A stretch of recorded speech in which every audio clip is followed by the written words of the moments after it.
Pinagpalang araw po sa lahat ng mga kabangers natin at mga kayanggaw. Si Kabanong po uli. Isa na naman pong magandang kwento ang ihahatid natin ngayong araw na ito mula sa isang kabangers po natin. At ito ang kanyang kwento. Kabanong version 2.0. Isang mapagpalang araw po sa inyo, Kabanong. At ganoon na rin sa mga sumusuporta sa inyong YouTube channel. Isa pong malaking karangalan sa akin na napili niyo ang aking sulat para isabuhay sa pamamagitan ng iyong boses. Itago niyo na lang po ko sa pangalang Elias. 31 anyos at tubong Gimaras. Pero sa Maynila na po ko lumaki dahil noong 8 taong gulang pa lamang ako ay umalis na po kami noon ng aking pamilya. Simula noon ay hindi na ako nagkaroon ng pagkakataong bumalik sa isla ng Gimaras. Dahil naging abala na ako sa aking pag-aaral.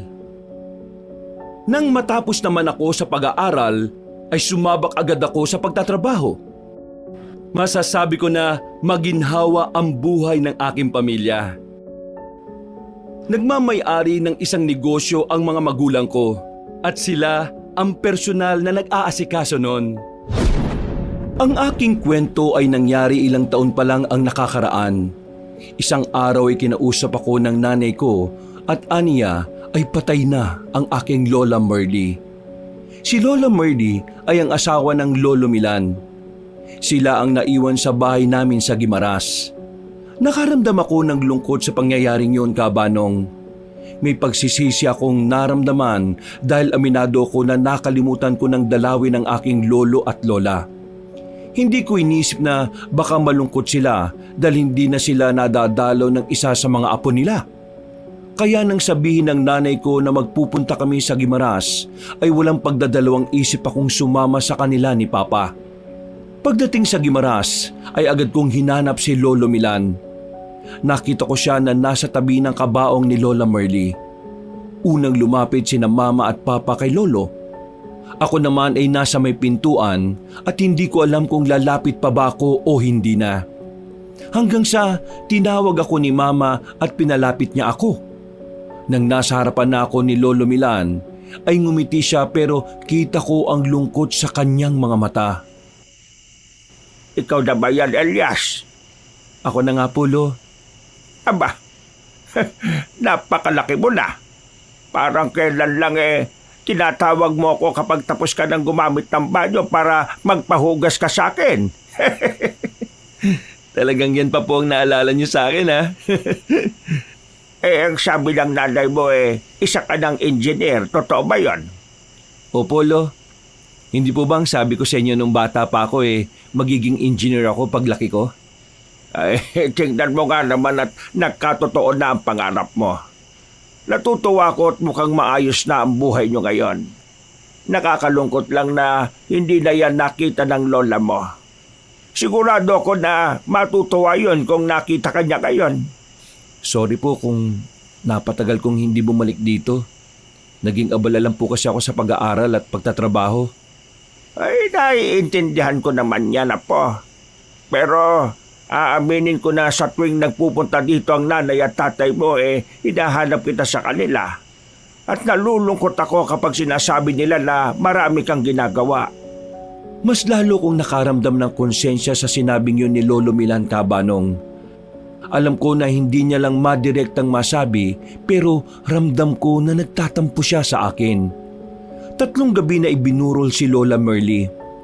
At sa loob ng 3 gabi ay marami ang taong nagpupunta sa bahay ni Lolo para makiramay. Doon ko nakita na mabubuting tao ang aking lolo at lola. Bukod doon, napansin ko rin na halos hindi umaalis si Lolo Milan sa tabi ng kabaong ni Lola Merly. Lalo na tuwing gabi hanggang madaling araw. Minsan ay doon na rin siya kumakain. Kung aalis man siya, ay sandali lang at palagi siyang nagbibilin sa amin na magbantay sa tabi ng kabaong. Tinanong ko ang nanay ko kung alam niya ang dahilan kung bakit ayaw ni Lolo Milan na mawawalan ng bantay si Lola Merly. Ang sagot lang ng nanay ko ay baka iniisip ni Lolo na kapag walang bantay si Lola ay parang mag-isa yon. Mahal na mahal kasi talaga ni Lolo si Lola Merly at baka gusto ni Lolo na huwag maramdaman ni Lola na mag-isa ito kahit patay na ito. Sa araw ng libing ni Lola Merly ay doon ko nakitang umiyak si Lolo Milan. Totoo nga pala yung sinasabi ng iba na kapag nakaburol pa lamang ang patay ay hindi ka pa maiiyak. Pero kapag ililibing na ay doon na sisiksik sa utak mo na wala na ang taong mahal mo. 3 araw matapos ang libing ni Lola Merly ay kinausap ako ng tatay ko. Elias, aalis na pala kami ng nanay mo bukas. Ikaw na munang bahala sa lolo mo, ha? Ano po? Bakit ako? Hindi ba kakaresign mo lang sa trabaho mo? Tamang-tama kasi wala kang obligasyon na naiwan sa Maynila. Pero kailangan ko pa pong maghanap ng trabaho. Pagpalibad mo na lang muna ang paghahanap mo ng trabaho. Mas kailangan ka rito ng lolo mo. Mas magiging malungkot siya kung wala siyang kasama rito. Kung pwede nga lang na kami ng nanay mo magstay dito, gagawin namin. Pero hindi namin pwedeng pabayaan ang matagal ng negosyo natin. Kaya napagdesisyonan namin na ikaw na lang munang makakasama ng lolo mo rito. Kahit 1 o 2 buwan lang naman. Basta masiguro lang natin na maayos na ang lagay niya. Naintindihan ko naman ang gustong mangyari ng mga magulang ko, Kabanong. Naisip ko rin na pagkakataon ko na yon para bumawi kay Lolo Milan sa ilang taon na hindi ko sila pinuntahan ni Lola Merly. Kaya sa uli ay pumayag ako na magpaiwan sa Guimaras. Madaling araw umalis sa mga magulang ko. Hindi na sila nagpaalam kay Lolo kasi baka mas lalo raw malungkot si Lolo. Kaya pagsapit ng umaga, nagtaka si Lolo Milan nang hindi na niya makita sina Mama at Papa. Nasaan ang nanay at tatay mo, Elias? Sinilip ko sila sa kwarto nila pero wala sila ron. Ay, umalis na po sila kaninang madaling araw, Lo. Hindi na po sila nagpaalam sa inyo kasi ayaw po nilang istorbohin yung pagtulog nyo.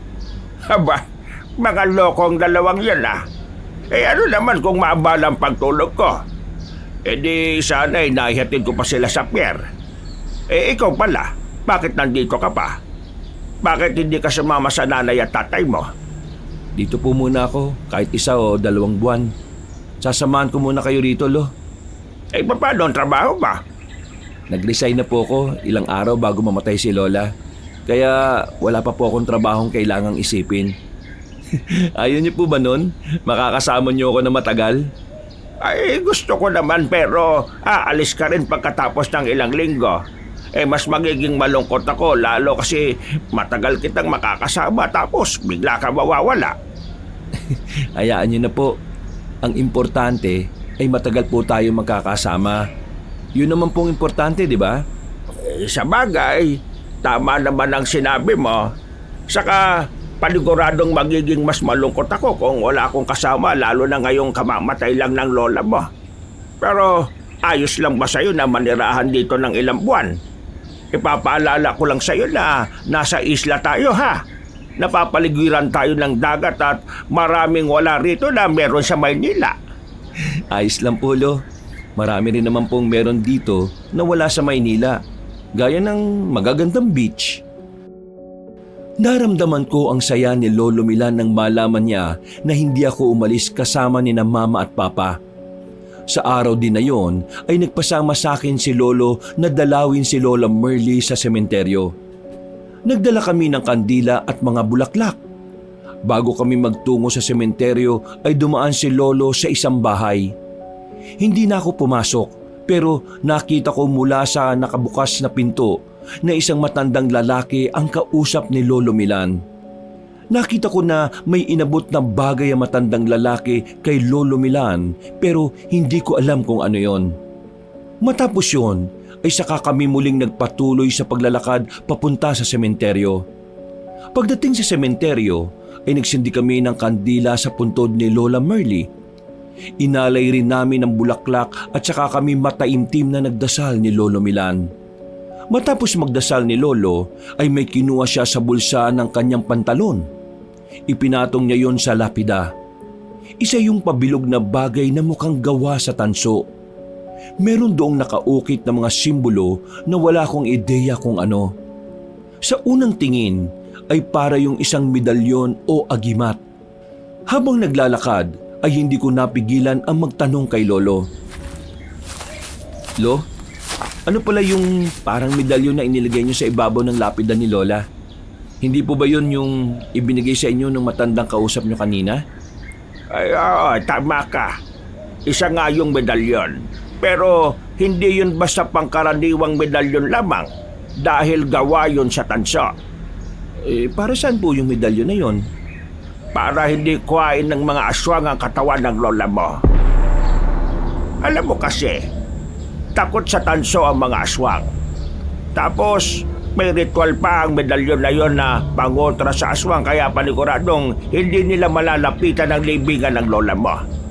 Ibig niyo pong sabihin, mayroong mga aswang dito sa isla? Meron. At marami sila. Magaling lang talaga silang magtago kaya hindi sila nahuhuli. May iba pa nga na nakikihalubilo sa mga tao tuwing umaga. Pero sa gabi, nagiging halimaw sila. Tapos, nangunguha po sila ng bangkay sa sementeryo? Oo, ganun na nga. Kaya kailangan ng proteksyon ng libingan ng lola mo. Ayoko kasing lapastanganin ng mga halimaw na yun ang katawan ng lola mo. Dahil baka kung ano pa magawa ko sa kanila. Kaya nga nung burol ng lola mo hindi ako pumapayag na mawawalan siya ng bantay. May paraan kasi mga aswang na kunin ang katawan ng isang patay habang pinaglalamayan nito Ano po palang ginagawa ng mga aswang sa bangkay? Ibinebenta nila sa mga kapwa nila aswang.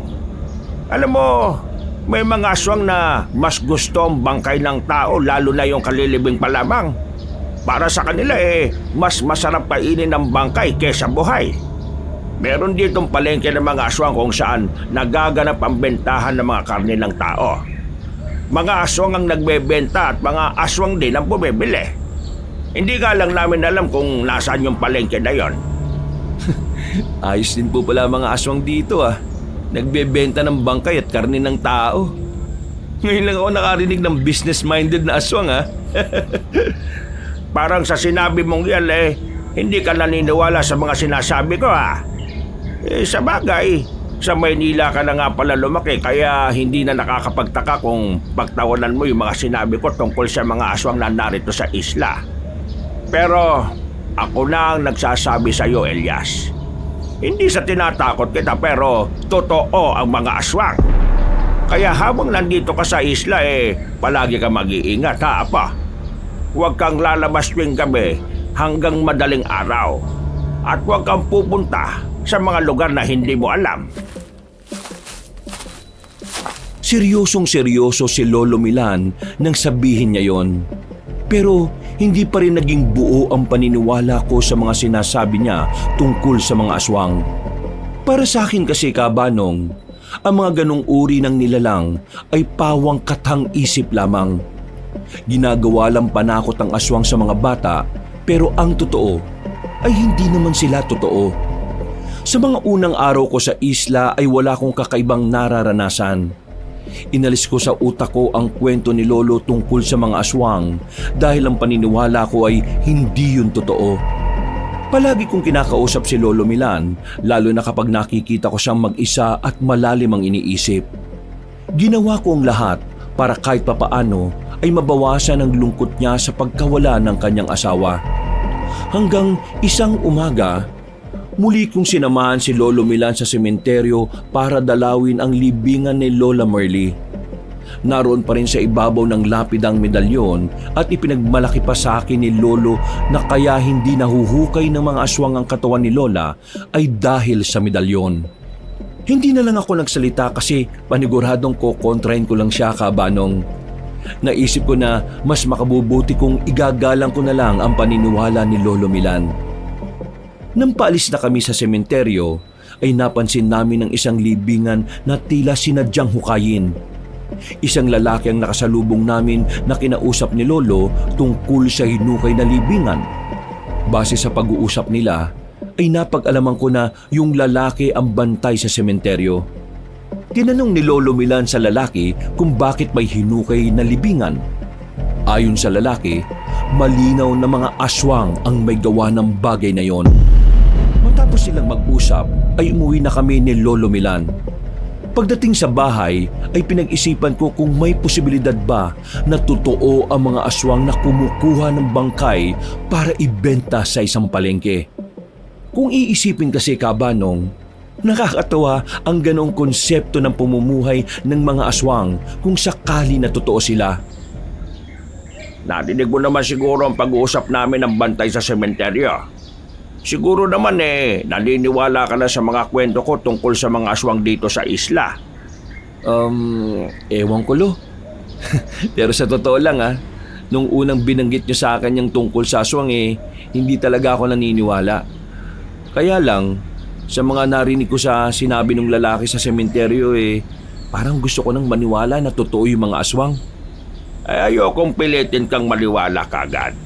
Pero sigurado ako na sa pagtagal mo rito sa isla ay kusa mong makikita ang mga patunay na nagsasabi ako ng totoo. Kinilabutan ako sa sinabing yun ni Lolo Milan, Kabanong. Sa tono kasi ng pananalita niya ay parang sigurado siya na totoo ang mga aswang na naroon sa isla. Ganun pa man, sa kabila ng aking kuryosidad, ay hindi ako nagkaroon ng interes na alamin kung totoo nga ba ang mga aswang sa lugar na yon. Naisip ko na mas makabubuti kong iiwas ako sa mga bagay na delikado at wala kong alam. Bukod sa pagbabantay kay Lolo Milan at pakikipag-usap sa kanya, ay tumutulong din ako sa kanya sa mga gawaing bahay. Sanay naman ako sa ganoong gawain dahil sa bahay namin sa Maynila ay wala kaming kasambahay. Ako rin ang namamalengke dahil alam kong medyo mahina na si Lolo Milan. Alam kong malaking bagay para sa kanya yung hindi na siya ang gagawa ng pamamalengke, lalo na't madalas ay marami kaming binibili kapag nauubusan na kami ng stock ng pagkain. Maliit lang ang malapit na palengke sa bahay ni Lolo. Kapag hindi ako maaga nagpupunta roon, ay madalas na nauubusan ako ng kailangan kong bilhin kagaya ng karne, isda at gulay. Kaya sa tuwing kailangan kong mamalengke, madaling araw pa lang umaalis na ako para hindi ako maubusan ng kailangan kong bilhin. Ang buong akala ko ay magiging normal ang lahat sa islang yon habang naroroon ako. Pero nagkamali ako dahil isang umaga ay kumalat ang balita na may nawawalang dalaga. Naging matunog ang usap-usapan na aswang ang kumuha sa dalaga at malamang daw ay ibinenta na yon sa palengke ng mga aswang. Isang gabi, habang nanonood kami ng telebisyon, ay napag-usapan namin ni Lolo Milan ang tungkol sa nawawalang dalaga. Lo, sa tingin niyo po ba totoo na aswang yung kumuha doon sa dalagang nawawala? Di malabong totoo yan, Apo. Ilang beses na rin kasing may mga nawawalang tao rito pero hanggang ngayon hindi pa rin natatagpuan. Sa tuwing may nawawala ritong tao palagi naming iniisip na aswang ang kumuha sa kanila at ibinenta na sila sa palengke ng mga aswang. Wala po ba talagang nakakaalam kung nasan yung palengke ng mga aswang na yon? Sa ngayon isa pa ring malaking misteryo kung saan ang eksaktong lokasyon ng palengke ng mga aswang. Malaking bagay sana kung malalaman ng mga tao rito kung nasan yon. Matagal na kasi hinahanap ng mga tao rito kung nasan yung palengke ng mga aswang para maitaboy nila ang mga aswang na naroon. Nang sa ganun maging kampante na kaming lahat dito. Maging ako ay napaisip na rin kung nasan nga ba ang palengke ng mga aswang. Naintindihan ko rin naman kung bakit mahirap yung makita kasi medyo malaki ang isla. Pero napagtanto kong tama si Lolo Milan na malaking bagay kung malalaman ng mga tao kung nasaan ang palengke ng mga aswang. Isa yung malaking hakbang para makamit ng mga tao sa isla ang kapayapaan na paniguradong matagal na nilang hinahangad. Hindi ko na malaya ng paglipas ng araw at nakaisang buwan na pala ako sa bahay ni Lolo Milan. Kahit papano ay nasanay na ako sa simpleng pamumuhay ko roon. Yun nga lang, hanggang sa sandaling yon ay hindi pa rin natatagpuan yung dalagang nawawala. Narinig ko na kahit masakit ay tinanggap na lamang ng pamilya ng dalaga na hindi na ito makakabalik ng buhay dahil sa banta ng mga aswang sa isla. Para sa akin, Kabanong, ay nakakalungkot ang ganoong bagay. Malinaw kasi na kapag merong taong nawala roon ay wala ng pag-asang makita kahit man lang ang katawan niya. Tinatanggap na lang ng mga mahal nila sa buhay na nawawala na yon magpakailanman. Hanggang isang araw ay napansin ko na may mga taong nagsasabit ng banderita sa labas. Ang unang pumasok sa isip ko ay malapit na ang fiesta sa lugar ni na Lolo. Nakumpirma ko na tama ako nang si Lolo Milan mismo ang nagsabi sa akin na sa susunod na linggo na ang fiesta roon. Tamang-tama po pala ang punta ko dito kasi maabutan ko yung fiesta nyo rito. Kaya nga sigurado ako na maaaliw ka sa araw ng fiesta rito. Sayang nga lang kasi wala na ang Lola Merly mo. Siya kasi ang punong abala sa pagluluto ng mga handa kapag meron okasyon lalo na tuwing fiesta. Ay, napakasaya niya kapag ganoong araw. Dahil nakakapamigay siya ng mga pagkain sa mga kapitbahay namin. Wag po kayong mag-alala kasi tayong dalawa magluluto ng handa natin sa fiesta. Alam mo, sa totoo lang, wala akong balak na maganda, Elias. Ayokong magsaya habang nagluluksa pa ako sa pagkawala ng lola mo. Baka naman po malungkot si Lola Merlin yan kapag hindi po tayo naganda. Kaya maganda pa rin tayo, Lo. Wala pong masama kung magsasaya kayo, kahit isang araw lang. Sigurado ako na mas gusto pa yun ni Lola kasi ayaw niya na nakikita kayong malungkot Sa bagay, may punto yung sinabi mo. O sige, maghahanda tayo sa fiesta. Pero hindi ako masyadong marunong magluto Paano kaya yan? Ako po ang bahala, Lo. Naman ako kaya ang galing ni Lola sa pagluluto. Aba, sige nga. Titingnan natin sa fiesta kung kaya mong tapatan ang galing ng lola mo sa kusina. Pero maraming mamimili sa araw ng fiesta sa palengke Kaya dapat agahan mo ang punta ron. Sige po, gigising po ako na maaga para hindi tayo maubusan ng panghanda. Naging excited ako sa pagsapit ng araw ng fiesta dahil bata pa ako nang nakaranas ako ng fiesta sa lugar na yun. Nangako ko sa sarili ko na kahit hindi namin kasama si Lola Merly sa araw na yon, ay gagawin ko ang lahat para maging masaya si Lolo Milan. Sumapit na ang gabi bago ang mismong araw ng fiesta. Naglista na kami ni Lolo Milan ng mga putahe na lulutuin namin at ng mga kailangan kong bilhin sa palengke. Nagpresenta si Lolo na samahan ako sa pamimili pero tumanggi ako. Sinabi ko na kaya ko na yon ng mag-isa at sasakay na lang ako ng tricycle pa uwi. Isa pa, balak ko na madaling araw ako pupunta sa palengke para sigurado ko na hindi ako mauubusan ng mga kailangan kong bilhin. Maaga kong natulog ng gabing yon, Kabanong, para maaga rin akong magising. Sa kasamaang palad, nakalimutan kong mag-alarm sa cellphone ko ng 3:00 kaya halos 4:00 na ng madaling araw ako nagising. Nagmamadali akong bumangon at umalis ako sa bahay nang hindi man lang nakaligo at nakapagpalit ng damit. Pagdating ko sa palengke ay napakaraming tao na ang naroon kahit ganung oras pa lamang. Nakabili ako ng mga pangsahog pero wala na akong nabiling karne dahil sa dami ng taong naghahanda para sa fiesta. Nalungkot ako dahil sigurado ako na malulungkot si Lolo Milan kapag nalaman niya na naubusan kami ng karne sa palengke. Palabas na ako ng palengke nang isang lalaking kuba ang humarang sa akin. Ang unang pumasok sa utak ko ay namamalimos siya dahil medyo marumi ang damit niya at magulo ang kanyang buhok. Bossing, mukhang naubusan ka ng karne Tama po kayo. Fiesta po kasi ngayon kaya marami ang namimili. Alam mo, meron akong alam na lugar kung saan ka makakabili ng karne. Huwag ka mag-alala kasi mura lang dun, tsaka sariwa. Oh, talaga? Saan po yan? Kailangan ko po kasi talaga makabili ng karne kasi puro pang sahog ang nabili ko Sige, sumama ka sa akin. Sasamahan kita sa lugar na sinasabi ko. Hindi na ako nag-isip kung dapat ba akong magtiwala sa lalaking yon, Kabanong. Ang tanging nasa utak ko ng oras na yon ay ang makabili ng karne upang merong kaming mailuto na panghanda. Sumama ako sa lalaking kuba kahit hindi ko siya kilala. Madilim pa ng sandaling yon dahil madaling araw pa rin. Nagpunta kami ng lalaki sa isang masukal na bahagi ng isla. Hanggang sa parang nasa kagubatan na kami. Gusto ko na sanang umatras pero naisip ko na baka malapit na kami at sayang kung papalampasin ko ang pagkakataon na makabili ng sariwang karne. Halos kalahating oras na ang lumipas pero wala pa rin akong nakikitang tindahan ng mga karne. Doon na rin ako parang nagising at natauhan. Napagtanto ko na imposibleng merong nagtitinda ng karne sa gitna ng gubat. Huminto muna ako sandali. Sinabi ko sa lalaki na uuwi na ako at sasabihin ko na lang sa lolo ko na huwag na kaming magluto ng putahing kailangan ng karne. Pero sinabi ng lalaki na malapit na kami. Sinabi ko sa sarili ko na pagbibigyan ko ang lalaki. Nagdesisyon akong patuloy na sumunod sa kanya kahit may kaba na akong nararamdaman.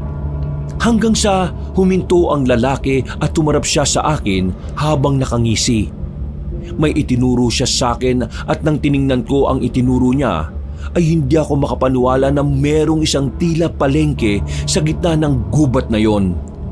Ngunit ang kakaiba ay hindi mga tao ang nagbebenta at bumibili roon kundi mga nilalang na may nakakatakot na itsura.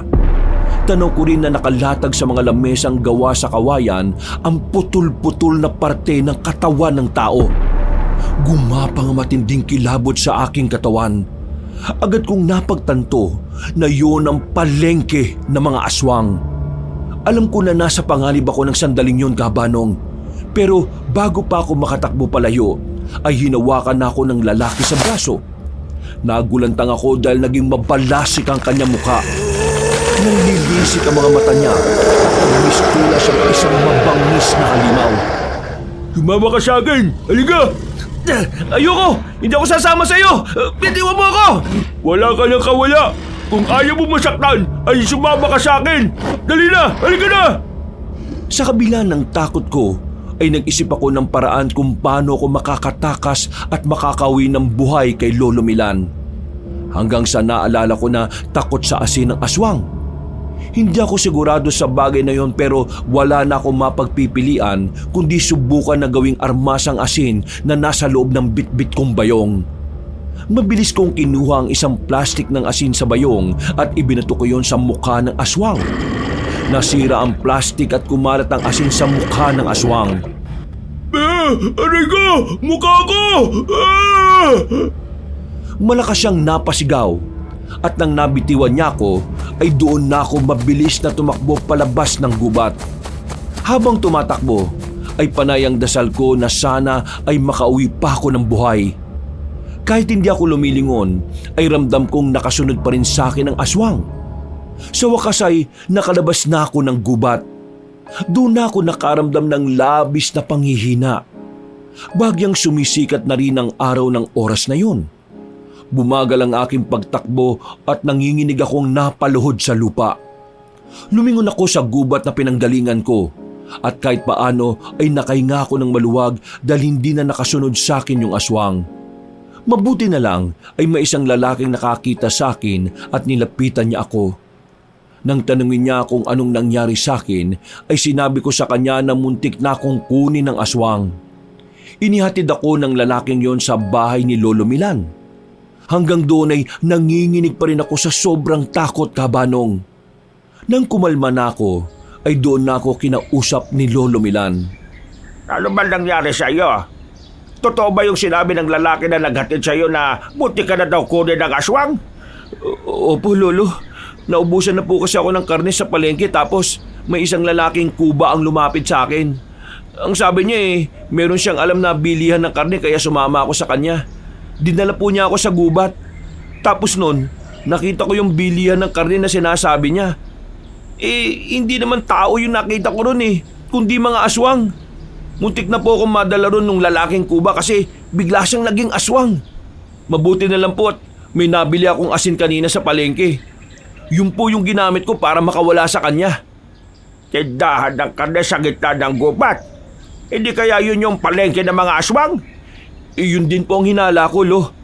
Hindi po mga karne ng baboy o manok ang tinitinda nila kundi mga parte ng katawan ng tao. Kung ganon kailangan natin kausapin si Kapitan tungkol sa lalaban mo. Nasa gubat lang pala yung palengke ng mga aswang. Pero salamat sa Diyos at nakaligtas ka, Apo. Sa araw ding yun ay pumunta kami ni Lolo sa bahay ni Kapitan. Ikinuwento ko roon ang nangyari sa akin at ipinaalam ko rin ang lokasyon ng palengke ng mga aswang. Nang sumunod na umaga, kahit natatakot pa rin ako, ay sinamahan ko sina Kapitan at ang mga tanod sa palengke ng mga aswang. Sumama rin si Lolo Milan dahil kailangang nasa tabi ko siya para kahit papaano ay mabawasan ang takot na nararamdaman ko. Pagdating namin sa palengke ng mga aswang, ay wala na kaming naabutang mga aswang doon. Ang tanging nakita namin ay mga parte ng katawan ng tao na nasa mga lamesa. Nakumpirma ni na Kapitan na yun na nga ang palengke ng mga aswang na matagal na nilang hinahanap. Inilibing ng maayos ang mga parte ng katawan ng mga tao. Sinunog ni na Kapitan ang palengke ng mga aswang upang wala nang balikan ng mga aswang sa lugar na yon. Ayon din kay Kapitan, kailangang sunugin ang lugar na yon para malaman ng mga aswang na alam na ng mga tao kung saan nagbebenta ng karne ng tao ang mga aswang. Baka raw yun ang paraan para matakot ang mga aswang at umalis na sila sa isla. Matapos ang pangyayaring yon, ay umasa ang lahat na matitigil na ang pagkuha ng mga aswang ng tao. Ganon din ang inisip ko pero hindi naging madali para sa akin na kalimutan na nakakatroma na pangyayaring yon sa buhay ko. Ilang gabi akong hindi makatulog tuwing gabi dahil iniisip ko na baka balikan ako ng mga aswang dahil ako ang naging dahilan kung paano nalaman ng mga tao ang kinaroroonan ng kanilang palengke. May mga pagkakataon pa nga na binabangungot ako at napapanaginipan ko na kinakatay ako ng mga aswang. Kaya naman nagdesisyon si Lolo Milan na magkatabi na kaming matutulog sa gabi. Naging epektibo naman yon dahil simula ng katabi ko na si Lolo sa pagtulog ay naging mahimbing na ulit ang tulog ko. Pakiramdam ko kasi ay ligtas ako kasi kasama ko si Lolo Milan. Hanggang sa 1 linggo na ang lumipas at doon na ako kinausap ni Lolo Milan tungkol sa naging resulta ng pagkakatuklas sa kinaroroonan ng palengke ng mga aswang. Kinausap pala ako ni Kapitan Kalina. Ang sabi niya ilang beses silang nagpabalik-balik sa palengke ng mga aswang at mukhang hindi na raw bumalik doon ng mga aswang. Ibig po bang sabihin umalis na rito sa isla ang mga aswang? Yan nga ang inala ni Kapitan. Kaya nagpapasalamat siya sa iyo, Apo. Mukhang natakot na ang mga aswang dahil alam na ng mga tao kung nasaan ang kanilang palengke. At ang sabi ni Kapitan, nang dahil sa iyo nalaman na kung nasaan nga ba yung palengke ng mga aswang. Napakalaki ng tulong na nagawa mo sa lugar na ito, Elias. Mabuti naman po at naging magandang resulta ng munti ko ng pagiging biktima ng mga aswang na yun. Dahil sa aking nalaman ay unti-unti nang gumaan ang aking pakiramdam. Napakasaya ko dahil kahit muntik na akong mamatay ay nawala naman ang mga aswang sa isla. Ganun pa man, nangako si Kapitan na hindi pa rin sila hihinto sa pagpunta sa palengke ng mga aswang upang masiguro na hindi na talaga babalik doon ang mga aswang. Bago sumapit ang araw ng pag-alis ko sa isla ay kinausap ko si Lolo Milan. Sinabi ko sa kanya na makakabuti kung sasama na lang siya sa akin sa Maynila. Ipinaliwanag ko sa kanya na hindi ko kayang mag-isa siya roon lalo na't matanda na siya. Naramdaman ko ang pagdadalawang isip ni Lolo sa una pero sa huli ay pumayag na rin siya na sumama sa akin. Kaya nang bumalik ako sa Maynila ay kasama ko na si Lolo Milan.